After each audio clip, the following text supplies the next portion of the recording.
ചിലരെ വളരെ അഭിമാനപൂർവ്വം പറയുന്നത് കേട്ടിട്ടുണ്ട്, ഓ എന്ത് സംഭവിച്ചാലും ഇപ്പം എനിക്ക് ഒരുപോലെ. നല്ലത് കേട്ടാലും എനിക്ക് പ്രത്യേകിച്ചൊന്നും തോന്നാറില്ല, ചീത്ത കേട്ടാലും ഞാൻ ഞെട്ടാറൊന്നുമില്ല.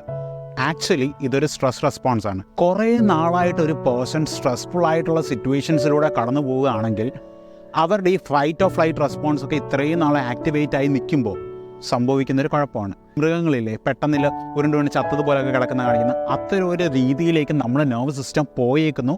ഇത് നമുക്കൊട്ടും നല്ലതല്ല. നമുക്കിത് തിരിച്ച് പീസ്ഫുള്ളായിട്ടുള്ളൊരു സ്റ്റേറ്റിലേക്ക് കൊണ്ടുവരാൻ നമുക്ക് സാധിക്കുന്നത് എങ്ങനെയാണെന്ന് വെച്ച് കഴിഞ്ഞാൽ, നമ്മൾ ഇപ്പോഴത്തെ കണ്ടീഷൻസ് നോക്കി കഴിഞ്ഞാൽ നമ്മളെപ്പോഴും ഓവർ സ്റ്റിമുലേറ്റഡ് ആണ്.